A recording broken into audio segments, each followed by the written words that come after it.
Picture a turkey that's terrified of ovens. Totally understandable, right? And if it runs away every time the oven door opens, Thanksgiving never happens. Do you sometimes look at simple, everyday teen actions as an oven of doom, thinking that doing it will be your end? So you avoid giving a presentation because of judgment, or going camping because of spiders, or seeing the top of the Empire State Building because of heights? And then the metaphorical Thanksgiving dinner of life never happens. Avoidance feels safe in the moment, but it stops you from living your life. It makes your world smaller and your fears bigger. This is your message for Monday, a useful message for teens in 4 minutes or less.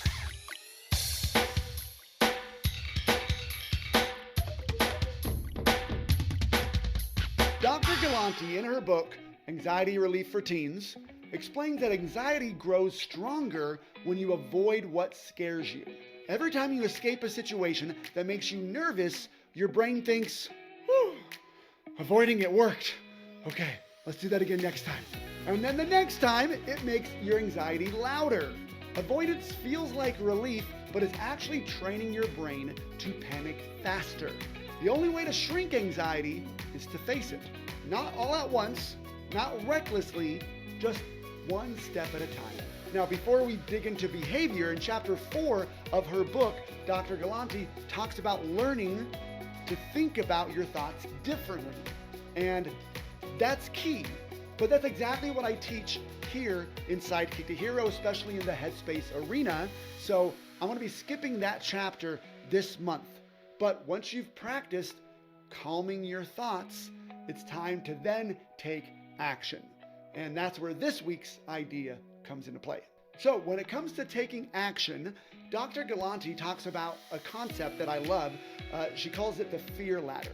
The fear ladder is a way to face anxiety in small, doable steps. Think of it like climbing rungs of confidence rather than trying to cannonball your way up to the top. Here's how to make a fear ladder. Number 1, write down the thing that makes you anxious.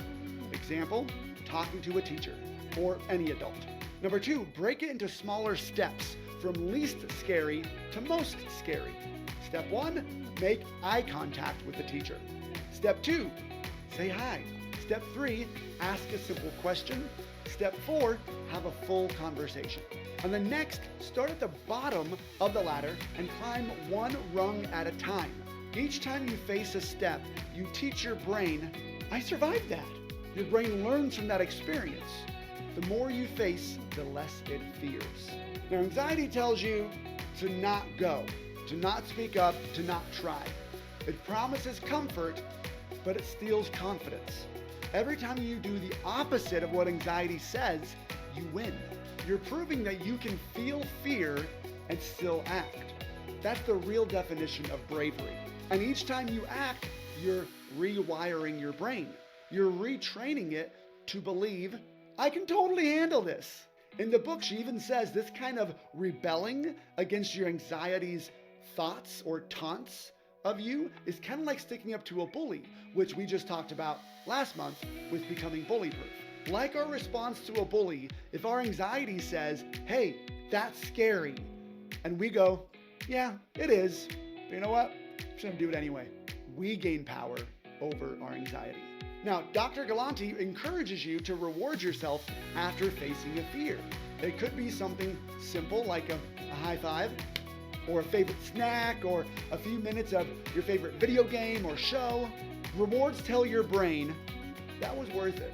And when your brain believes something was worth it, it wants to do it again. Here's your challenge. This week, pick one thing anxiety tells you not to do and make your own mini fear ladder. And just take the first step. Write it down, face it, then reward yourself for showing up. Remember, it's not about being fearless. It's about facing the fear anyway. Anxiety is loud when you hide from it, but it gets quieter when you face it. Each step you take toward what scares you makes your world bigger and your confidence stronger. You're not the turkey hiding from the oven. You're the chef in the kitchen in charge of the heat. I hope you found that video helpful. You know, if you were in Sidekick to Hero, my gamified mindset training program for teens, you would have received experience points and coins for watching it. Plus have access to like a bunch of videos and courses to help you become the confident, goal-crushing hero the world so desperately needs right now. If that sounds like your kind of thing, go grab a parent and go over to sidekicktohero.com and start your free trial today. Or, just keep watching my videos here on YouTube and get 0 experience points and coins. It's up to you, really.